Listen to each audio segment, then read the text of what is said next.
ರಾಜ್ಯದಲ್ಲಿ ಕಳೆದ ವರ್ಷ ಭಾರೀ ಭೀಕರ ಬರಗಾಲ ಇತ್ತು. ಇದೀಗ ಅತ್ಯಂತ ಹೆಚ್ಚಿನ ಪ್ರಮಾಣದಲ್ಲಿ ಮಳೆಯಾಗ್ತಾ ಇದೆ. ಪೂರ್ವ ಮುಂಗಾರಿನಲ್ಲೇ ಮಳೆಯ ಆರ್ಭಟ ಜೋರಾಗಿದೆ. ಈ ಹಿನ್ನೆಲೆ ಸರ್ಕಾರವೂ ಕೂಡ ಅಲರ್ಟ್ ಆಗಿದೆ. ಇವತ್ತು ರಾಜ್ಯದ ಎಲ್ಲ ಜಿಲ್ಲಾಧಿಕಾರಿಗಳು ಹಾಗೂ ಸಿಇಒಗಳ ಜೊತೆ, ಜಿಲ್ಲಾ ಪಂಚಾಯಿತಿಗಳ ಸಿಇಒಗಳ ಜೊತೆ ಸಿಎಂ ಸಭೆ ಇದೆ. ವಿಡಿಯೋ ಸಂವಾದದ ಮೂಲಕ ಸಭೆ ನಡೆಸ್ತಾರೆ ಸಿದ್ದರಾಮಯ್ಯ. ಮುಂಗಾರು ಮಳೆ ಹಾಗೂ ಬರ ನಿರ್ವಹಣೆ ಮಾಡುವ ಕುರಿತಂತೆ ಚರ್ಚೆ ಆಗುತ್ತೆ. ಬರಕ್ಕೆ ತುತ್ತಾಗುವ ಜಿಲ್ಲೆಗಳಲ್ಲಿ ಕ್ರಮ ಕೈಗೊಳ್ಳಲಿಕ್ಕೆ ಸೂಚನೆ ಕೊಡ್ತಾರೆ ಇವತ್ತು ಸಿಎಂ. ಇದುವರೆಗೂ ಕೈಗೊಂಡಿರುವ ಕ್ರಮಗಳ ಕುರಿತು ಕೂಡ ವರದಿಯನ್ನ ತೆಗೆದುಕೊಳ್ತಾರೆ. ಜಿಲ್ಲಾಧಿಕಾರಿಗಳು ಸಲ್ಲಿಸ್ತಾರೆ. ಇವತ್ತು ಹೇಳಿ ಕೇಳಿ ರಾಜ್ಯದಲ್ಲಿ ಭಾರಿ ಮಳೆ ಆಗ್ತಾ ಇದೆ. ಈ ಬಾರಿ ಮುಂಗಾರು ಭರ್ಜರಿಯಾಗಿರುತ್ತೆ. ಎಲ್ಲ ಜಿಲ್ಲೆಗಳಲ್ಲೂ ಕೂಡ ಧಾರಾಕಾರ ಮಳೆಯಾಗುವಂಥ ಸೂಚನೆ ಸಿಗ್ತಾ ಇದೆ. ನಾವಿನ್ನು ಪ್ರೀ ಮಾನ್ಸೂನಲ್ಲಿದ್ದೀವಿ, ಪೂರ್ವ ಮುಂಗಾರಿನಲ್ಲಿದ್ದೀವಿ. ಆಗಲೇ ಮಳೆ ಶುರುವಾಗಿದೆ. ಜೂನ್ 4ರ ನಂತರದಲ್ಲಿ ಅಥವಾ ಅಧಿಕೃತವಾಗಿ ಏನು ಮಾನ್ಸೂನ್ ಎಂಟ್ರಿ ಕೊಡುತ್ತೆ, ಮಾನ್ಸೂನ್ ಎಂಟ್ರಿ ಕೊಟ್ಟ ನಂತರವೂ ಕೂಡ ಅತ್ಯಂತ ಹೆಚ್ಚಿನ ಪ್ರಮಾಣದಲ್ಲಿ ಮಳೆ ಬೀಳುವಂಥ ಸಾಧ್ಯತೆ ಇದೆ. ಹೀಗಾಗಿ ಒಂದು ಕಡೆ ಇಲ್ಲಿವರೆಗೂ ಅನುಭವಿಸಿರುವಂಥ ಬರದ ನಿರ್ವಹಣೆ ವಿಚಾರಕ್ಕೆ ಸಂಬಂಧಪಟ್ಟಂತೆ ಏನೆಲ್ಲ ಕ್ರಮಗಳಾಗಿದೆ ಅನ್ನೋದರ ಕುರಿತಾಗಿ ಒಂದು ವರದಿಯನ್ನು ಎಲ್ಲ ಜಿಲ್ಲಾಧಿಕಾರಿಗಳಿಂದ ತೆಗೆದುಕೊಳ್ತಾರೆ.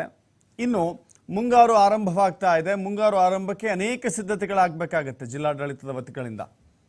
ಕೆಲವು ಕಡೆ ಪ್ರವಾಹದ ಪರಿಸ್ಥಿತಿ ಏರ್ಪಡುವಂಥ ಜಾಗಗಳಿರುತ್ತೆ. ಅಲ್ಲಿ ಮುನ್ನೆಚ್ಚರಿಕೆ ಕ್ರಮವಾಗಿ ಕೆಲವಷ್ಟು ಕಟ್ಟುನಿಟ್ಟಿನ ಕ್ರಮವನ್ನು ತೆಗೆದುಕೊಳ್ಬೇಕಾಗತ್ತೆ. ಇನ್ನು ಮುಂಗಾರು ಆರಂಭ ಅಂತ ಹೇಳಿದ್ರೆ ರೈತರಿಗೆ ಬಹಳ ಖುಷಿ. ರೈತರ ಬಹಳ ಖುಷಿಯ ಪರ್ವ ಆರಂಭ ಆಗುತ್ತೆ. ಬಿತ್ತನೆ ಕಾರ್ಯಗಳ ಆರಂಭ ಆಗುತ್ತೆ.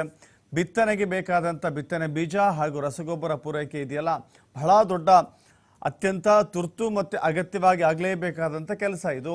ಬಿತ್ತನೆ ಬೀಜಕ್ಕೆ ಬೇಕಾದಂಥ ದಾಸ್ತಾನು ಸ್ಟಾಕ್ ಏನಿದೆ ಅದನ್ನು ಸಂಗ್ರಹ ಮಾಡಿಕೊಳ್ಬೇಕಾಗತ್ತೆ. ರಸಗೊಬ್ಬರ ಸಂಗ್ರಹ ಮಾಡಿಕೊಳ್ಬೇಕಾಗತ್ತೆ. ಇಡೀ ರಾಜ್ಯದಲ್ಲಿ ಎಲ್ಲಿಯೂ ಕೂಡ ಗೊಬ್ಬರದ ಕೊರತೆ ಇದೆ, ಬಿತ್ತನೆ ಬೀಜ ಕೊರತೆ ಇದೆ, ಅಥವಾ ರೈತರಿಗೆ ಯಾವುದೇ ಅನಾನುಕೂಲ ಆಗುತ್ತೆ ಅಂತ ಹೇಳಿ ಎಲ್ಲಿಯೂ ಮಾತು ಬರದಂತೆ, ಎಲ್ಲಿಯೂ ಆ ರೀತಿಯ ಧ್ವನಿಗಳು ಕೇಳಿಸದಂತೆ ಕ್ರಮವನ್ನು ತೆಗೆದುಕೊಳ್ಬೇಕಾಗುತ್ತೆ. ಆ ಹಿನ್ನೆಲೆಯಲ್ಲಿ ಈ ಮೀಟಿಂಗ್ ಬಹಳ ಪ್ರಾಮುಖ್ಯತೆಯನ್ನು ಪಡೆದುಕೊಳ್ಳುತ್ತೆ. ಇನ್ನು ಪ್ರವಾಹದ ವಿಚಾರಕ್ಕೆ ಸಂಬಂಧಪಟ್ಟಂತೆ ಈಗಾಗಲೇ ಸಣ್ಣ ಪುಟ್ಟ ಅನೇಕ ಹಳ್ಳಗಳು, ಅನೇಕ ರೀತಿಯ ಬ್ರಿಡ್ಜ್ಗಳು ಮುಳುಗಡೆ ಆಗ್ತಾ ಇದ್ದಾವೆ, ಸಂಪರ್ಕ ಕಡಿತಗೊಳ್ತಾ ಇದ್ದಾವೆ. ಈಗಲೇ ಎಚ್ಚೆತ್ತುಕೊಂಡು ಅದಕ್ಕೆ ಪರ್ಯಾಯವಾಗಿ ಏನಾದರೂ ಕ್ರಮವನ್ನು ತೆಗೆದುಕೊಳ್ಳಿಕ್ಕೆ ಸಾಧ್ಯವಿದೆಯಾ ಅಂತ ಗಮನಿಸಿ ಅದನ್ನು ಕೂಡ ಮಾಡ್ಕೊಳ್ಬೇಕಾಗತ್ತೆ. ಮತ್ತಷ್ಟು ಮಾಹಿತಿ ನಮ್ಮ ಪ್ರತಿನಿಧಿ LN ಸ್ವಾಮಿ ನೀಡ್ತಾರೆ. ಸ್ವಾಮಿ, ಒಂದು ಕಡೆ ಬರ, ಇನ್ನೊಂದು ಕಡೆ ಭಾರಿ ದೊಡ್ಡ ಮಟ್ಟದಲ್ಲಿ ಮಳೆ ಆಗ್ತಾ ಇದೆ. ನಾವು ಪ್ರವಾಹ ನೆರೆ ಅಂತ ಈಗಲೇ ಹೇಳಲಿಕ್ಕೆ ಆಗೋದಿಲ್ಲ, ಬಟ್ ಮಳೆ ಅಂತೂ ಉತ್ತಮವಾಗಿ ಮಳೆ ಆಗ್ತಾ ಇದೆ. ಸರ್ಕಾರ ಸಿದ್ಧತೆಗಳನ್ನ ಮಾಡ್ಕೊಳ್ಬೇಕಾಗತ್ತೆ. ಇವತ್ತು ಏನೆಲ್ಲ ಹೈಲೈಟ್ಸ್ ಇದೆ ಸಭೆದು ಅಂತ? ದಶರಥ್, ಇವತ್ತು ಬರಗಾಲ ಹೆಚ್ಚಾದ ಹಿನ್ನೆಲೆ ಹಾಗೂ ಮುಂಗಾರು ಮಳೆ ಪ್ರಾರಂಭ ಆಗ್ತಿರುವ ಹಿನ್ನೆಲೆಯಲ್ಲಿ ಇವತ್ತು ಎಲ್ಲ ಜಿಲ್ಲಾಧಿಕಾರಿಗಳು ಹಾಗೂ ಸಿಇಒಗಳ ಜೊತೆ ವಿಡಿಯೋ ಕಾನ್ಫರೆನ್ಸ್ ಮಾಡ್ತಾ ಇದ್ದಾರೆ ಸಿಎಂ ಸಿದ್ದರಾಮಯ್ಯನವರು. ಅದು ಪ್ರಮುಖವಾಗಿ ಇಷ್ಟು ದಿವಸ ಯಾವುದೇ ಒಂದು ಕಾರ್ಯಕ್ರಮಗಳನ್ನ ಮಾಡೋದಕ್ಕೆ ಆಗ್ತಾ ಇರಲಿಲ್ಲ. ಯಾಕೆಂದ್ರೆ ಚುನಾವಣಾ ನೀತಿ ಸಂಹಿತೆ ಜಾರಿಯಲ್ಲಿದೆ. ಹಾಗಾದ್ರೂ ಕೂಡ ಚುನಾವಣಾ ಆಯೋಗಕ್ಕೆ ಪತ್ರ ಬರೆದು ಕೆಲವೊಂದು ಮಾರ್ಗಸೂಚನೆಗಳನ್ನ ಅನುಸರಿಸಿ ನಾವು ಸಭೆಗಳನ್ನ ಮಾಡ್ತೀವಿ ಎಂಬ ಈಗಾಗಲೇ ಅನುಮತಿಯನ್ನ ಪಡ್ಕೊಂಡಿದ್ದಾರೆ. ಹಾಗಾಗಿ ನಿನ್ನೆ ಮಳೆಯ ಅನಾಹುತಗಳ ಪ್ರದೇಶಗಳಿಗೆ ಭೇಟಿ ಕೊಟ್ಟಿದ್ರು, ನಗರ ಪ್ರದಕ್ಷಿಣೆ ಹಾಕಿದ್ರು, ಒಂದಿಷ್ಟು ಅಧಿಕಾರಿಗಳಿಗೆ ಸೂಚನೆಯನ್ನ ಕೊಟ್ಟರು. ಗುಂಡಿಗಳನ್ನ ಹಾಗೂ ರಾಜಕಾಲುವೆಗಳನ್ನ ತೆರವುಗೊಳಿಸಲಿಕ್ಕೆ ಈಗಾಗಲೇ ಸೂಚನೆಗಳನ್ನ ಮಾಡಿದ್ದಾರೆ, ಕಟ್ಟಪ್ಪಣೆಯನ್ನು ಕೂಡ ಕೊಟ್ಟಿದ್ದಾರೆ.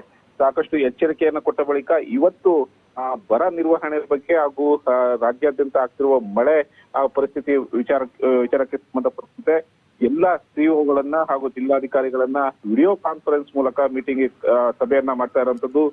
ಪ್ರಮುಖವಾಗಿ ಇಲ್ಲಿವರೆಗೂ ಬರಗಾಲಕ್ಕೆ ಸಂಬಂಧಪಟ್ಟಂತೆ ಸಾಕಷ್ಟು ಜಿಲ್ಲಾಧಿಕಾರಿಗಳಿಗೆ ಹಾಗೂ ಸಿಇಒಗಳಿಗೆ ಒಂದಿಷ್ಟು ಸೂಚನೆಗಳನ್ನ ಗೈಡ್ಲೈನ್ಸ್ ಬಿಡುಗಡೆ ಮಾಡಲಾಗಿತ್ತು.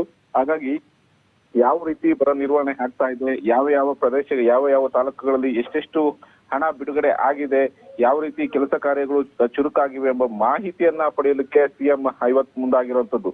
ಹಾಗಾಗಿ ಇವತ್ತು ಗೃಹ ಕಚೇರಿ ಕೃಷ್ಣಾದಲ್ಲಿ ಸಭೆಯನ್ನ ನಡೆಸ್ತಾ ಇದ್ದಾರೆ. ಅಂದ್ರೆ ವಿಡಿಯೋ ಕಾನ್ಫರೆನ್ಸ್ ಮೂಲಕ ಸಿಇಒಗಳು ಹಾಗೂ ಡಿಸಿಗಳ ಮೂಲಕ ಒಂದು ಮಾಹಿತಿಯನ್ನ ಪಡೆದು, ಆಯಾ ಜಿಲ್ಲೆಗಳ ಒಂದು ಮಾಹಿತಿಯನ್ನ ಪಡೆದು ಮುಂದೆ ಬೇಕಾಗಿರುವಂತಹ ಮುಂಜಾಗೃತಾ ಕ್ರಮಗಳ ಬಗ್ಗೆ ಕೂಡ ಇವತ್ತು ಸೂಚನೆ ಕೊಡ್ತಾರೆ. ದರ್ಶನ್, ಎಸ್, ಥ್ಯಾಂಕ್ ಯು ಸ್ವಾಮಿ ನಿಮ್ಮೆಲ್ಲ ಮಾಹಿತಿಗೆ.